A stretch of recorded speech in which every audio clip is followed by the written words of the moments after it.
Since 1961, thousands of faculty have shared their knowledge and expertise with our amazing students. And while not one of these individuals have walked the same path, we all have found one thing in common: purpose.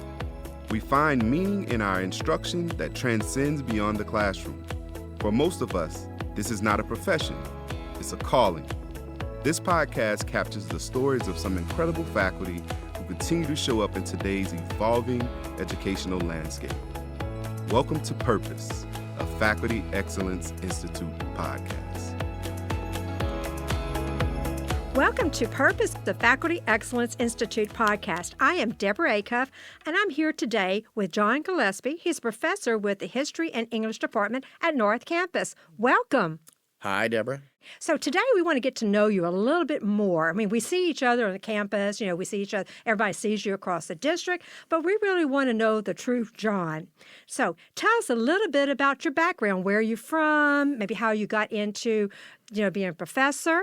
Sure. So I'm not from Texas. I've been living here for 26 years now. But I grew up in the Midwest, in Michigan and Illinois, and that's where my whole family is from. They're all sort of Chicago natives, and so I'm the only one who sort of left that region and came down here.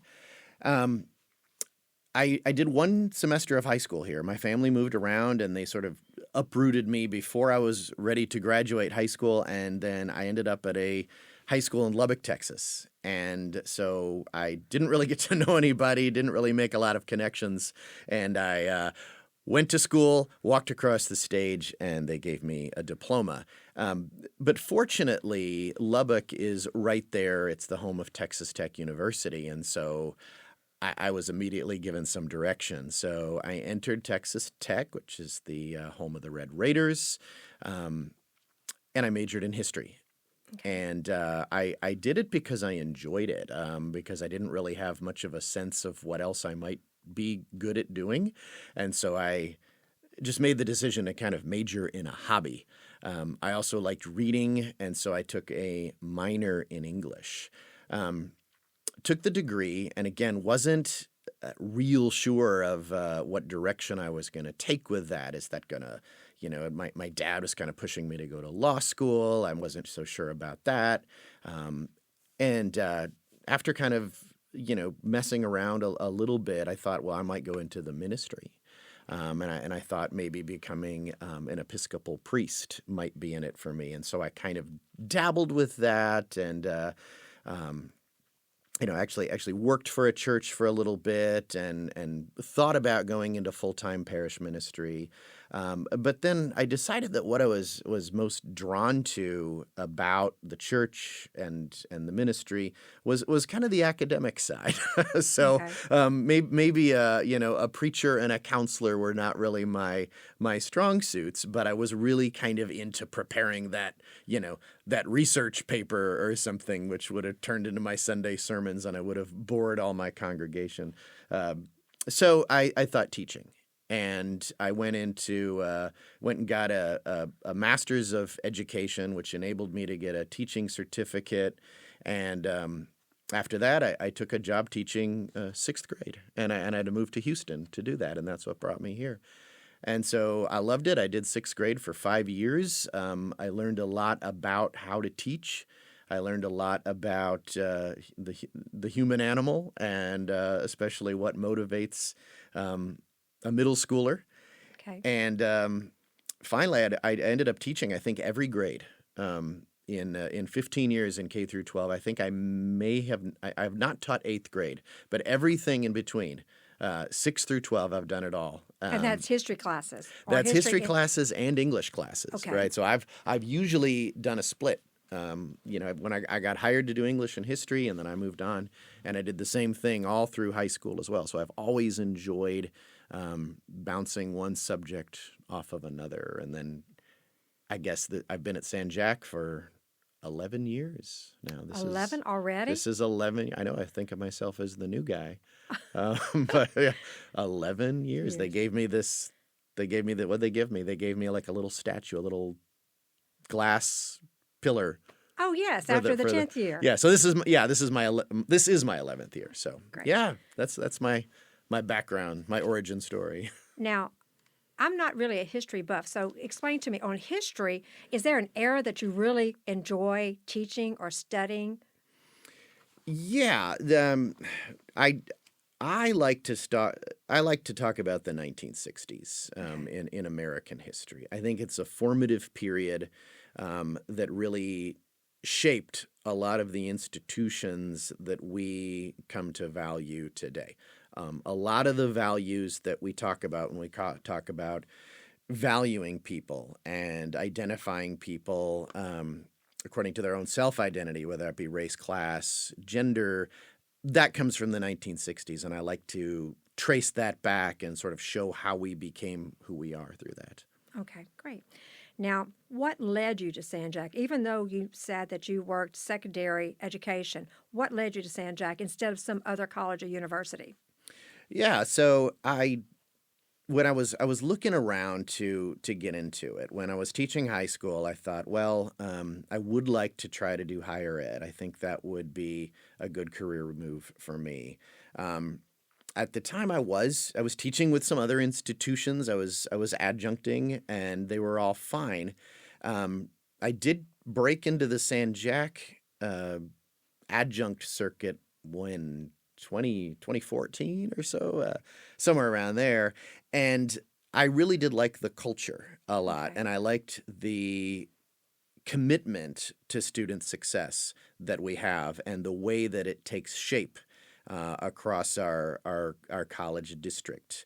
And so that is what led me to seek full employment with San Jac rather than some other institution, which would have been fine. But like I said, I think I'm probably gonna retire here. This will be my place. Yeah, Okay.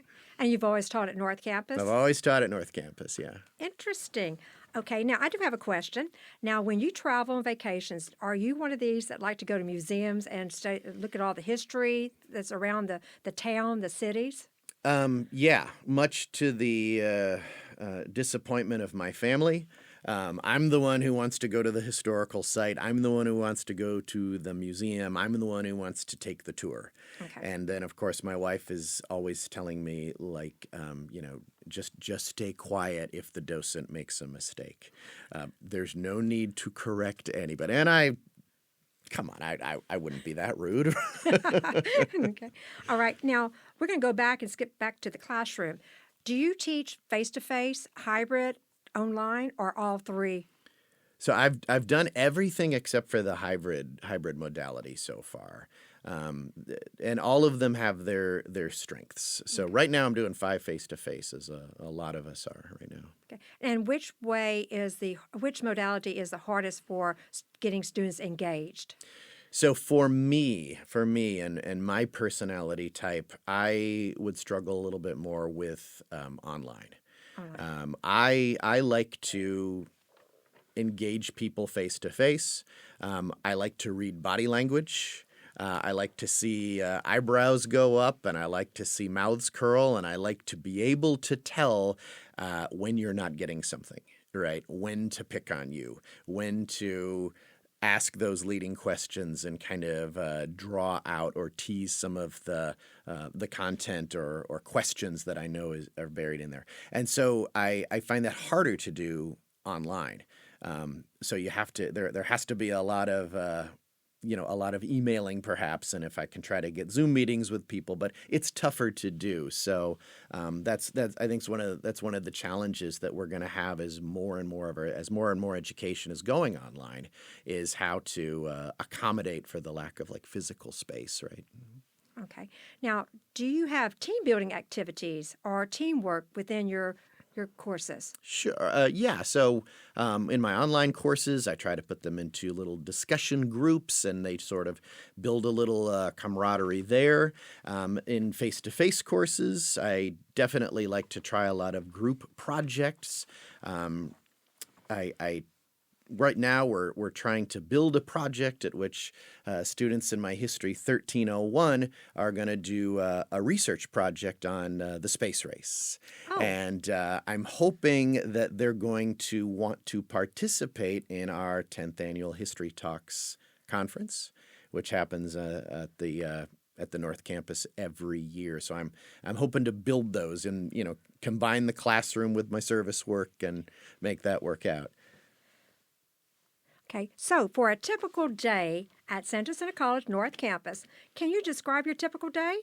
Well, it's going to start with coffee. Okay, coffee. Right? Okay. Before anything happens in a typical day, we're going to have the coffee, and so I will come in with whatever coffee wherever I stop to get it, and the kids always ask, they'll say, "What kind of coffee do you drink?" And I say, "It's coffee." Well, what kind?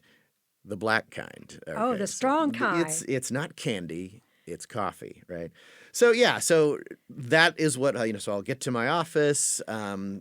Open up all the emails, respond to this or that, and then eventually find my way to my first classes. And right now, like I said, I'm doing five face-to-face courses, so I might go from 10:10 in the morning all the way until 3 in the afternoon. Get back to the office, answer the emails, attend the committee meeting, and then, by 5 o'clock, I'm finally heading to the office or heading to the car to go home and cook dinner. And it all starts with that strong cup of coffee. Right, and it wouldn't go anywhere without that. Yeah, that would be a failure to launch without that, without starting there. Great. Well, thank you for sharing. So now I'm going to ask you some fun questions. Fun. Okay, we already know your wake-up your wake-up drink is strong coffee. Okay, what is your favorite class to teach? I think I tell the kids when they ask me the same thing. They say, "What's your favorite class?" And I say, "Well, the one that's right in front of me, of course." And in the moment that can be genuinely true. However, if I had to pick maybe a course that's the most fun to teach, I'd say the humanities. I've been doing U.S. history I did it for 9 years at a high school. I did it at a middle school, and I've been doing it for 10 years here. And so I kind of know those pathways. I know where I am in the content. I know how far it's going to take me to get here. And I'm always trying to reinvent that to make it a little bit more interesting. The humanities, though, has a really big playing field, and there's a lot of different medium that you can bring in there. Anything from literature to film to poetry to art, the performing arts, dance, you name it. And so there's a lot of different places you can go to bring a humanities course alive. Okay, thank you. And what is your favorite book? Oh, my favorite book is it's a quirky little title from the mid-90s. The author is a guy named Thomas Cahill, who's recently passed away, unfortunately.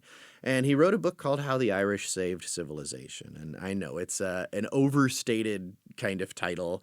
However, the book's about the ways in which Irish monks copied and preserved manuscripts and texts that may have otherwise gone down the tube of history as Europe was descending into what we used to call the Dark Ages, right? Which is kind of a time of maybe poor arts council funding.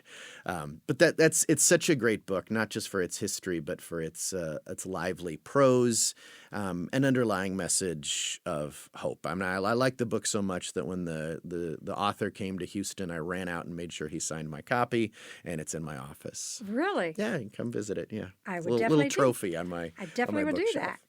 Okay, so now what is your favorite food to eat? I like German food. My son spent a year in Germany studying abroad. He was 16 when he did it, and he introduced me to a lot of German cuisine, and it's been fun to come back here to South Texas. We have a lot of German ancestry, German immigrants in the 19th century, and so it's fun to watch the German-Mexican fusion. So one of my kind of go-to meals is a bratwurst wrapped in a tortilla with pico de gallo. Interesting. Now, do you cook German food? I do. You do. And what is your favorite dish to cook? Oh, I like I've now gotten good at making schnitzel. I have never tried that. Schnitzel, yeah, it's like flattened sausage. Okay. Yeah, it's a sausage pancake. How about that? All right. So I'm sure now, since you like German food, that you've gone to Oktoberfest before? I have. Yep, I like the Oktoberfest that we put on. I like the I like the ones that we do in downtown Houston. I like the ones they do at some of the breweries, and I enjoy the German culture, but I especially enjoy watching how it interacts with some of the other cultures that we have in Houston and in South Texas. Okay, thank you. What is the coolest place you've ever visited? Easy to answer. The Redwood Forest in California. If you've never been there, it's a magical site, almost otherworldly. I don't think anything like that really exists anywhere else on the planet. So spending some time in the Redwoods will not only sort of get you lost intellectually, but also spiritually. It's just a great place to visit and reconnect. Okay. Now, what is something you think would surprise people to know about you? People are always surprised when I tell them that I have 6 cats. 6 cats. I have 6 cats. Yeah, they're all guy cats, all male cats. All right. And the thing that also surprises people is that they're all named after me. John. They're all named John. John 1, John 2, John 3, John 4, John 5, and John 6? For a start, until they kind of tell me who they are through their mannerisms, their actions, their distinct personalities. And so, for example, I have John Tuna. John Tuna. John Tuna. Because he likes tuna. Because he smells. Okay. Ooh, all right. Right. He's got a fishiness to him. Okay, and so they all have their different personalities? Right. Okay, interesting. I like that. Yeah. John 1 through 6 are tuna. Yeah, and people say, well, what do you do when they call them? And I said, they're cats. They don't come anyway. They don't pay attention to me. All right. I needed a good laugh today. Thank you. Now, what job do you want when you were a child or a kid? Man, when I was a kid, I thought it would be cool to be a detective. A detective? A detective, yeah. I used to watch the 80s crime shows. Kojak? Magnum P.I., Miami Vice, right? And I just thought that would be a very glamorous and cool life, right? Okay. But then I just realized that I'm not cut out for that kind of work, right? I would be no good on a stakeout, right? Oh, so now we are concluded with the interview, and I thank you so much for joining me on the interview. Is there anything else you want to share with our listeners?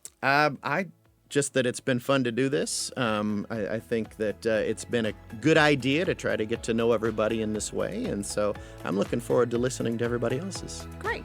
Well, stay classy, San Jacinto.